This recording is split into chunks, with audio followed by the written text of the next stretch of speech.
with number 4, how do you change that to an improper fraction? Need somebody that actually does remember doing it. Don't just guess. What do you do? To make it improper fraction. The whole number 4 is what as an improper fraction? 4/1. Okay, good. You would be right if you say 4/1. Do you remember this from 5th grade? Yes. Yes. So I had some kids last period say 4/4. 4/4 is what whole number? That's a 1, okay? So just follow that pattern because any whole number as an improper fraction is that number over 1.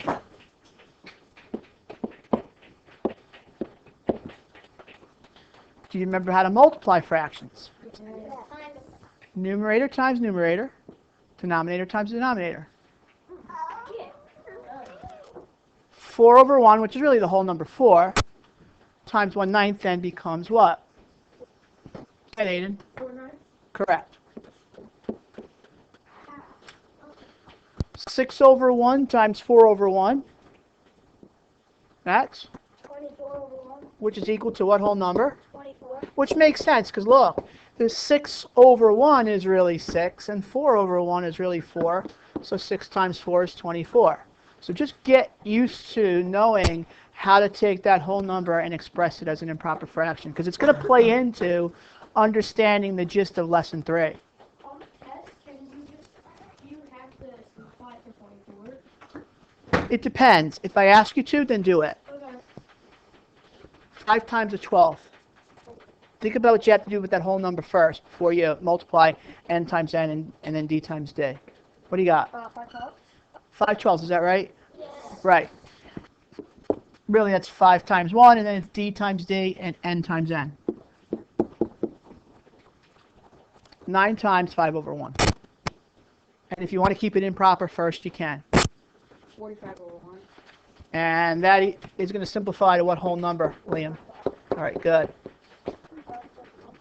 Okay, let's flip.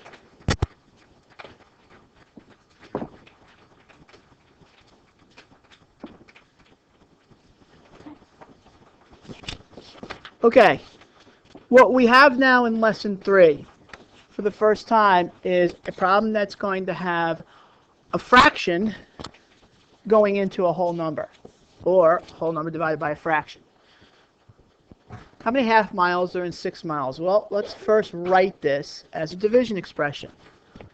I have a feeling you know how to do this in your head, but we're going to go through the motions to see if you can figure out what the shortcut is in the end. All right, so what is it as a division expression? Go ahead. A division? Yeah, how do you rewrite it as a division expression? What divided by what? 6 divided by 2. It's not 6 divided by 2.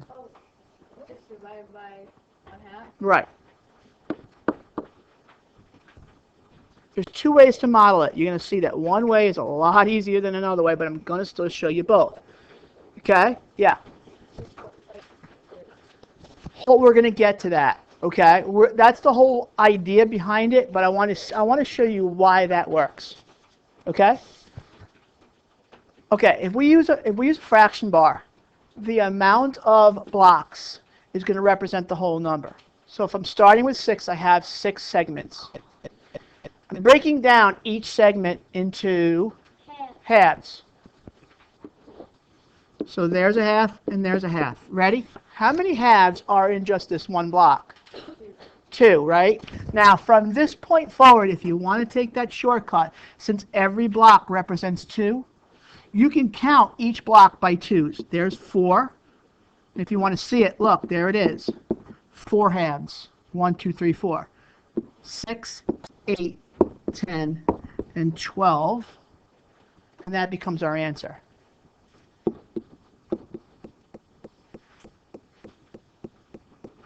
I do want to show it to you as a number line. It is longer, but I want to show it to you anyway. Because really, Common Core is all about models, and you pick the model that works best for you. Okay. It's the same division expression, 6 divided by a half. What's the think statement this time? That I kind of do want you to always kind of do. Even if it's not asking you to write it, always ask it in your head. All right, Bridge, go ahead. How many halves are 6? Very good. Make sure you spell halves correctly. We're doing that in my ELA class now. Changing the singulars to plurals. Now, when you do use a number line, you have to have like denominators, otherwise the number line doesn't work. So we've got to convert 6 over 1 into something over 2. So we need a denominator of 2. So 6 over 1 is how many halves? Yeah, Bridge, all you. Good. There it is. And 1/2's going to stay 1/2. Let's cut down a little bit of time. We'll do the thing statement verbally. If you've already written it, that's okay too, but we're not going to write it down. How would you say it? Now using our new equivalent fractions. How many what and what? Go ahead, Mike. How many halves are in 12? 12 over 2, or 12. You could say 12 halves. Okay. Okay. What's our go-to and what's our leap by? Where are we going to when we, after we number everything out, where do we need to go to on the number line? Ryan. 6. What was it as an improper fraction? 12. Okay. I do want you to write this. What are we leaping by? And Max, I know this is all new for you, but you're going to get it. What are we leaping by? Somebody I haven't heard from. Z. 2. Why do I do the number line first? Maybe you can see it. But I have to flip pages to do it, of course.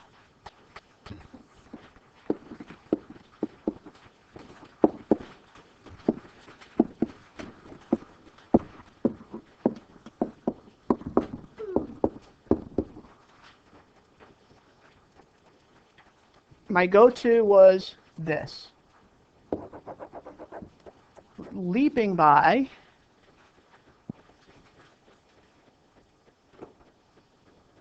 don't make it more complicated than it is. Your first fraction in your think statement, even though we didn't write it out, your first fraction is your leap by. Kaylee, leap by 1/2, which on the number line is indicated by a single leap. Absolutely, but we're leaping in halves.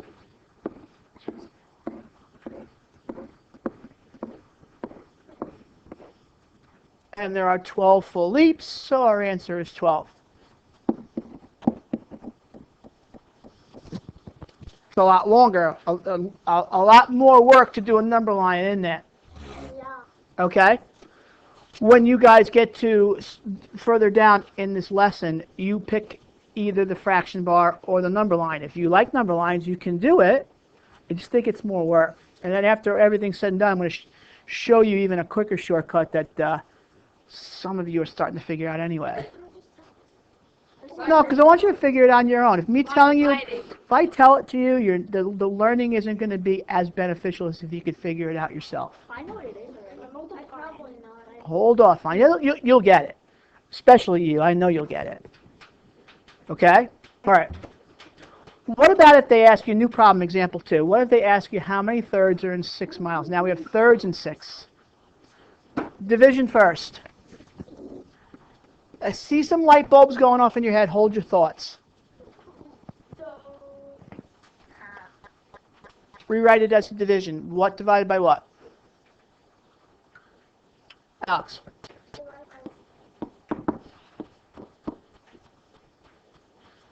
This represents my whole number. This time I'm going to divide each box by into thirds, or 3 boxes per unit. That's going to make 1 whole, 3 thirds, and then I can count by 3s to get my answer. And I have no problem with you doing that. And our answer becomes what? 18.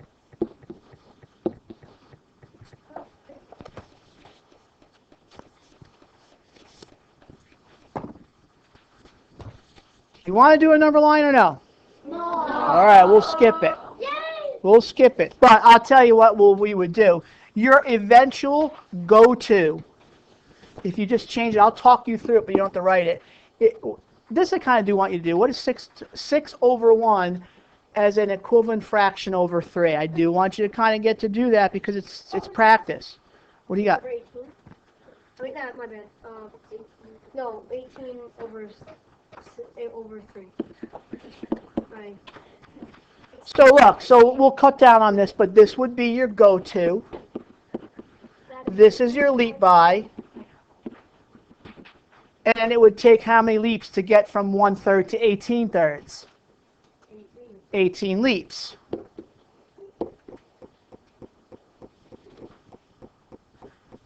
So, bottom line, can you figure out what the shortcut is? Yes, I know it is. It's so easy. I love it. Anthony, I promise you, so I'm going to go to you. Like,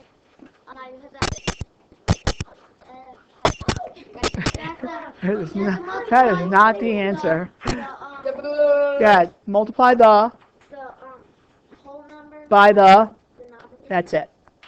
Okay? I didn't know I didn't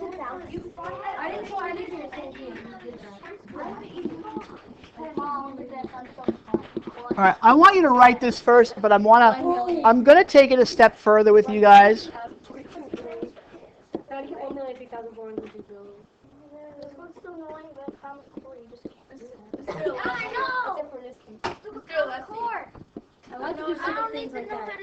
The idea behind it is if I just tell you that, say, oh, just take the denominator and multiply it by the whole number.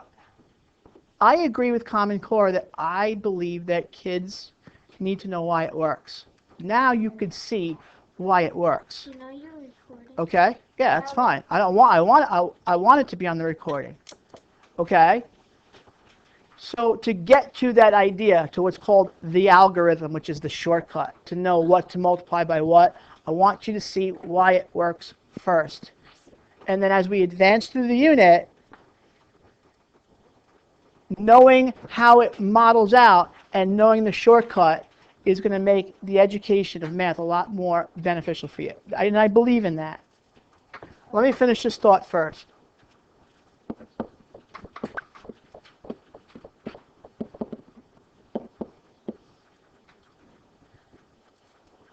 Jack. So, will that always work if you have a number with it? Jack, all I'm going to tell you is this. If you know this idea, which is now in your head,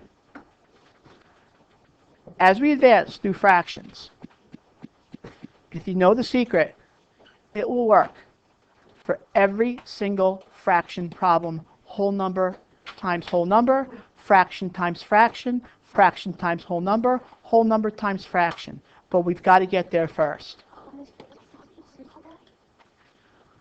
I want to introduce one more other thing to this idea. Put your hands down for a minute.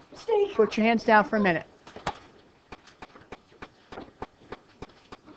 I want you to rewrite this again. It was 6 divided by 1/3, right? Write it down again. What is 6 as a whole number? I'm sorry, as a mixed number. As an improper fraction. 6 over 1. What we've just learned, yes, you're multiplying the whole number by the denominator, but there's one more other way I want you to look at it. We keep this 6 over 1 as 6 over 1. We change division to multiplication. And we took the 1 over 3 and we made what's called a reciprocal fraction, which was kind of my advanced group from yesterday. You'd flip it upside down. My teacher called that now change flip. What school did you go to last year? Yeah. Okay, and we're going to get to that. Okay? You keep the first fraction the way it is. And listen, I'm going to tell it to you now, but I don't want you doing it just yet. You keep the first fraction the way it is. Change division to multiplication. And this is called a reciprocal. Just turning it upside down.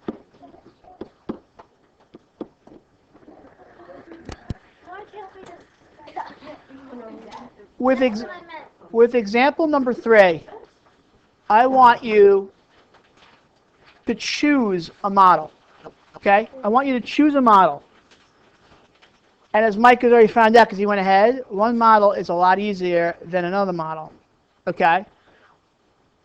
But I do want you to choose a model that works and works quickly as possible without having to do the shortcut. Not yet. All right? Everybody do number 3, and then I want to check.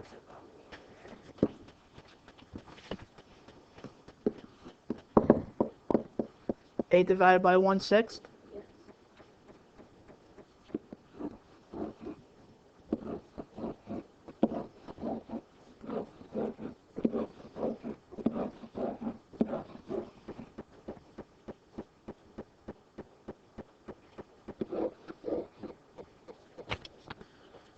Divide my boxes by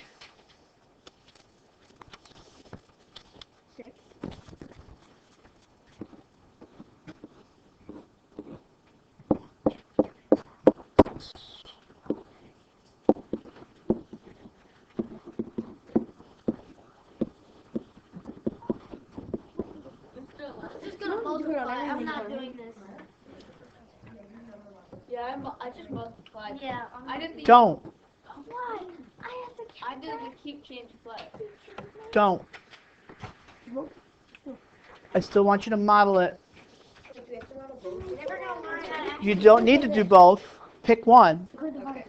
The number line is going to take you too long, but honestly, the fraction bar, it took me less than a minute, and I do want you to do it.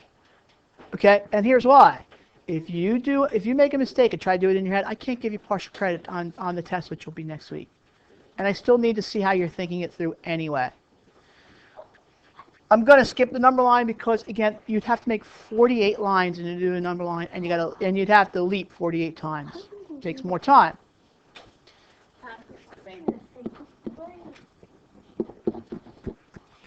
Break off into groups. This is important. How I want this written out. The original division was 8 divided by 1/6. But watch what I'm going to do. I want you to write your 8 as an improper fraction. Because I want you to see how that first fraction stays what it is. The operation changes to multiplication. And 1/6 becomes its reciprocal. Everybody say that word.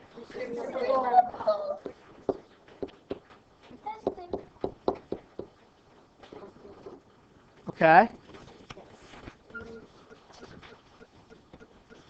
All right. Here's what we're going to do. I think you're getting this, right? I'm going to skip example 4, and I'll allow you for the next 10 minutes to go into groups, but let me tell you how we're going to do this.